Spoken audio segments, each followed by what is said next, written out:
ಮಲೆನಾಡು ಭಾಗದಲ್ಲಿ ಧಾರಾಕಾರ ಮಳೆ ಆಗ್ತಾ ಇದೆ. ಇದರ ಪರಿಣಾಮ ಶಿವಮೊಗ್ಗದಲ್ಲಿ ತುಂಗಾ ಜಲಾಶಯದಲ್ಲಿ ಯಾವ ಪರಿಸ್ಥಿತಿ ಇದೆ ಈಗ? ಹೆಚ್ಚಿನ ಪ್ರಮಾಣದ ನೀರು ಹರಿದು ಬರ್ತಾ ಇದೆ. ಇವತ್ತು 85,000 ಕ್ಯೂಸೆಕ್ ಒಳಹರಿವು ದಾಖಲಾಗಿದೆ. ಜಲಾಶಯದಿಂದ 80,000 ಕ್ಯೂಸೆಕ್ ನೀರನ್ನು ನದಿಗೆ ಬಿಡ್ತಾ ಇದ್ದಾರೆ. ತುಂಗಾ ಜಲಾಶಯದ 21 ಗೇಟ್ಗಳ ಮೂಲಕ ನೀರನ್ನು ಹೊರಬಿಡಲಾಗ್ತಾ ಇದೆ. ತುಂಗಾ ನದಿ ತುಂಬಿ ಹರಿತಾ ಇರೋದು.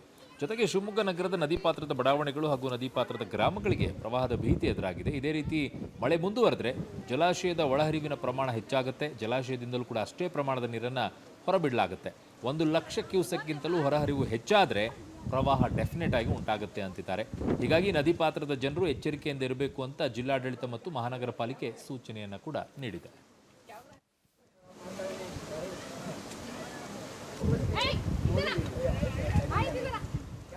ಮಲೆನಾಡಿನ ಭಾಗದಲ್ಲಿ ಧಾರಾಕಾರವಾಗಿ ಮಳೆ ಸುರಿಯುತ್ತಿದ್ದು ತುಂಗಾ ನದಿಗೆ ಹೆಚ್ಚಿನ ಪ್ರಮಾಣದಲ್ಲಿ ನೀರು ಹರಿದು ಬರ್ತಾ ಇದೆ. ನೀವು ನೋಡ್ಬೋದಾಗಿದೆ, ನಾವು ಶಿವಮೊಗ್ಗದ ಗಾಜನೂರಿನ ತುಂಗಾ ಜಲಾಶಯದ ಬಳಿ ಇದ್ದೀವಿ. ಜಲಾಶಯದಕ್ಕೆ ಸಾಕಷ್ಟು ಪ್ರಮಾಣದಲ್ಲಿ ನೀರು ಹರಿದು ಬರ್ತಾ ಇದೆ. ಅಂದರೆ ತುಂಗಾ ಜಲಾನಯನ ಪ್ರದೇಶದಲ್ಲಿ ಧಾರಾಕಾರವಾಗಿ ಮಳೆ ಆಗ್ತಿರೋ ಪರಿಣಾಮ ಗಾಜನೂರಿನ ತುಂಗಾ ಜಲಾಶಯಕ್ಕೆ 85,000 ಕ್ಯೂಸೆಕ್ ಅಧಿಕ ನೀರು ಹರಿದು ಬರ್ತಾ ಇದೆ. ಹೀಗಾಗಿ ಜಲಾಶಯ ಕೂಡ ಈಗಾಗಲೇ ಭರ್ತಿಯಾಗಿದೆ. ಸುಮಾರು 3.24 TMC ಸಾಮರ್ಥ್ಯದ ಜಲಾಶಯ ಇದು. ಶಿವಮೊಗ್ಗದ ಜೀವನಾಡಿ ಅಂತಲೇ ಹೇಳ್ಬೋದು. ಶಿವಮೊಗ್ಗಕ್ಕೆ ಕುಡಿಯೋ ನೀರು ಪೂರೈಕೆ ಮಾಡುತ್ತೆ. ಜೊತೆಗೆ ಶಿವಮೊಗ್ಗ ಸೇರಿದಂತೆ ಬೇರೆ ಬೇರೆ ಕಡೆ ಸುಮಾರು 70,000 ರಿಂದ 80,000 ಹೆಕ್ಟೇರ್ ಪ್ರದೇಶಕ್ಕೆ ಜಮೀನಿಗೆ ನೀರು ಕೂಡ ಉಣಿಸುತ್ತೆ. ಈ ಜಲಾಶಯ ಈಗಾಗಲೇ ಭರ್ತಿಯಾಗಿದೆ. ಅಂದರೆ ಕಳೆದ 15 ದಿನದ ಹಿಂದೆ ಭರ್ತಿಯಾಗಿತ್ತು. ಜಲಾಶಯಕ್ಕೆ ಹರಿದು ಬರುವ ನೀರಿನ ಪ್ರಮಾಣ ಕಡಿಮೆ ಇರ್ತಿತ್ತು. ಆದರೆ ಕಳೆದ 2 ದಿನಗಳಿಂದ ಅಂದರೆ ನಿನ್ನೆ ಮೊನ್ನೆ ಧಾರಾಕಾರವಾಗಿ ಮಳೆ ಆಗಿರೋ ಪರಿಣಾಮ ಸಾಕಷ್ಟು ಪ್ರಮಾಣದಲ್ಲಿ ನೀರು ಹರಿದು ಬರ್ತಾ ಇದೆ. ಸುಮಾರು ಇವತ್ತು 85,000 ಕ್ಯೂಸೆಕ್ ನೀರು ಹರಿದು ಬರ್ತಾ ಇದೆ. 80,000 ಕ್ಯೂಸೆಕ್ ನೀರಷ್ಟನ್ನು ನದಿಗೆ ಬಿಡಲಾಗ್ತಾ ಇದೆ.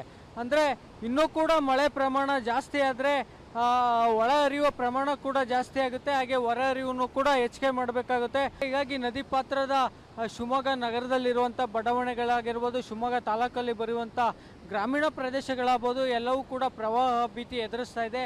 ಅಂದರೆ ಕಳೆದ ವರ್ಷ 1,20,000 ಕ್ಯೂಸೆಕ್ಸ್ ನೀರನ್ನು ಜಲಾಶಯದಿಂದ ಹೊರಬಿಡಲಾಗಿತ್ತು. ಹೀಗಾಗಿ ಶಿವಮೊಗ್ಗ ನಗರ ಸೇರಿದಂತೆ ಕೆಲವು ಗ್ರಾಮೀಣ ಭಾಗಗಳು ಕೂಡ ಜಲಾವೃತ ಆಗಿದ್ದು. ಆದರೆ ಇಂದು ಮುಂಜಾನೆಯಿಂದ ಮಳೆ ಸ್ವಲ್ಪ ಕಡಿಮೆಯಾಗಿದೆ, ತಗ್ಗಿದೆ ಅಂತಲೇ ಹೇಳ್ಬೋದು. ಮಲೆನಾಡು ಭಾಗದ ಶೃಂಗೇರಿ ಇರ್ಬೋದು, ಕೊಪ್ಪ, ತೀರ್ಥಹಳ್ಳಿ ಭಾಗದಲ್ಲಿ ಕಡಿಮೆಯಾಗಿದೆ. ಹೀಗಾಗಿ ಸಂಜೆಯ ವೇಳೆಗೆ ಜಲಾಶಯದ ಒಳಹರಿವು ಕೂಡ ಕಡಿಮೆ ಆಗುತ್ತೆ. ಹೀಗಾಗಿ ಜಲಾಶಯದ ಅಧಿಕಾರಿಗಳು ಈಗಾಗಲೇ ಎಚ್ಚರಿಕೆಯನ್ನು ಕೂಡ ನೀಡಿದ್ದಾರೆ. ಅಂದರೆ ನದಿ ಪಾತ್ರದಲ್ಲಿರುವಂಥ ಜನರಿರ್ಬೋದು, ಜೊತೆಗೆ ಬಡಾವಣೆ ಅಂದರೆ ಶಿವಮೊಗ್ಗ ನಗರದಲ್ಲಿ ಬರುವಂಥ ಬಡಾವಣೆಗಳಿರ್ಬೋದು, ಎಲ್ಲರೂ ಕೂಡ ಎಚ್ಚರಿಕೆಯಿಂದ ಇರಬೇಕು ಅಂತ ಸೂಚನೆಯನ್ನು ಕೊಟ್ಟಿದ್ದಾರೆ. ಜೊತೆಗೆ ಜಾನುವಾರುಗಳು ಕೂಡ ನದಿ ಪಾತ್ರಕ್ಕೆ ಹೋಗದಂತೆ, ಜೊತೆಗೆ ನದಿ ಪಾತ್ರದಲ್ಲಿ ಬರುವ ಗ್ರಾಮಗಳು ಬೇರೆಡೆ ಸ್ಥಳಾಂತರ ಆಗುವಂತೆ ಕೂಡ ಎಚ್ಚರಿಕೆ ಕೊಟ್ಟಿದ್ದಾರೆ. ಈಗಾಗಲೇ ಶಿವಮೊಗ್ಗ ಜಿಲ್ಲಾಡಳಿತ ಇರ್ಬೋದು, ಜೊತೆಗೆ ಶಿವಮೊಗ್ಗ ಮಹಾನಗರ ಪಾಲಿಕೆ ಇರ್ಬೋದು, ಅವರು ಕೂಡ ಶಿವಮೊಗ್ಗ ನಗರದ ಜನತೆಗೆ ಎಚ್ಚರಿಕೆಯನ್ನು ಕೊಟ್ಟಿದ್ದಾರೆ.